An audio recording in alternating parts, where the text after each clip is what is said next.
নান্দাইলবাসী, আপনি বিবেক দিয়ে বলেন তো, আমার মা আর বাবা কি এইরকম মনে করতে পারছে? না। আপনি কিসের ইহসান করছেন? বিশ্ববিদ্যালয়ে থাকাকালীন এক বন্ধু, এত গরিবের ছেলে, ও গণিতে পড়তো, মাস্টার্সের পরীক্ষা দেবে, টাকা নেই। ওর মার বাবা মানুষের জমিতে কামলা দিয়ে দিয়ে মানুষের বাড়িতে ঝিয়ের কাজ করে, ওর হাতে কিছু টাকা দিয়েছে, যা 4,500 টাকা লাগবে পরীক্ষার ফিস দিতে। পরীক্ষা দেওয়ার পরে পাশও করে গেছে, ঢাকায় একটা চাকরি পেয়েছে, ভালো লাইন করে একটা মেয়ের সাথে বিয়ে করেছে। কিন্তু মেয়েটা একটু অহংকারী, ধনীর মেয়ের জন্য বলেছে, তোমার মা বাবার পরিচয় দেওয়া যাবে না, তুমি বাড়িও যেতে পারবে না।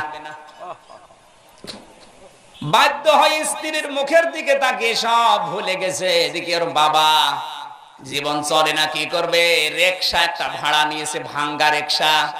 যে রাতের বেলা ঢাকা থেকে নান্দাইলে যে সমস্ত নাইট কোচ গুলো আসে, মনে করেন এই নাইট কোচের ভাড়া মারছে। তারপর দিনের বেলা তো রিকশা নিয়ে বের হয় না, মানুষ আবার উল্টা পাল্টা বলবে যে তোমার ছেলে এত বড় চাকরি করে আর তুমি রিকশা চালাও। দিনের বেলা রিকশা নিয়ে বেরও হয় না, রাতের বেলা মুখের উপরে গামছা পেঁচিয়ে, মাথার উপরে চাদর ফেলে দিয়ে মুখ বেঁধে যায়, যে যেন টের না পায়। ওর মায়ের ছিল হাঁপানি রোগ, দিন দিন বেড়েই চলেছে। টাকা পয়সা যতটুকু ইনকাম হয় দেয় মালিককে অর্ধেক, আর নিজে অর্ধেক দিয়ে সংসার চালায়। একটা বছর পার হয়ে গেল, সন্তানটা খোঁজও নেয় না, খবরও নেয় না। হঠাৎ ঢাকার ফার্ম গেটে এই ছেলেটার সাথে গ্রামের একজনের দেখা, ডাক দিয়ে বলছে, ভাই আপনি খুব আরামে আছেন, ওদিকে আপনার মা প্রায় মারা যায়, মনে হয় আর বাঁচবে না।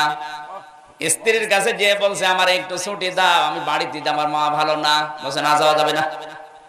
ওর গেছে মেজাজ খারাপ হয়ে, আমার মাই বাঁচে না, আমি আর কি করব।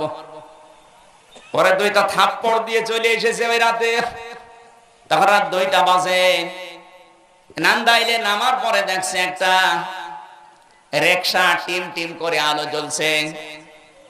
সবাই যখন একটা একটা করে নামে, ও নামার পরে ডাক দিয়েছে, এই খালি এদিকে আয়। কাছে যে দেখে ওর সন্তান। পরিচয় দিলে এতগুলো মানুষের সামনে অপমান হবে, যেন কথা বলতে পারে না। মাথা নিচু করে বলছে, স্যার আপনি যাবেন কোথায়?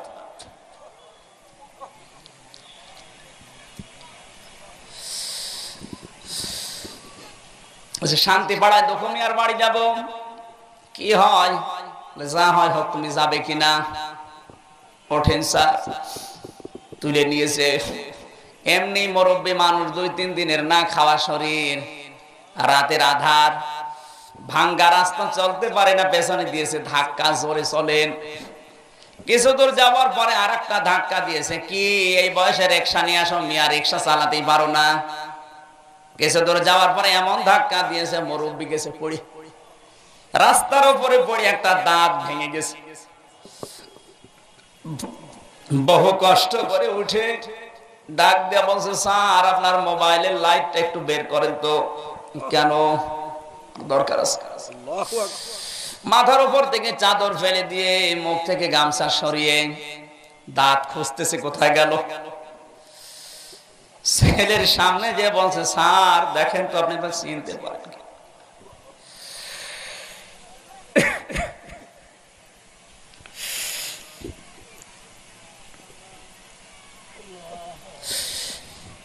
তোকে স্যার বানাতে গিয়ে আমার জীবন নষ্ট হয়ে গেছে। আমি মানুষের জমিতে কামলা দিয়ে তোরে টাকা দিয়েছিলাম,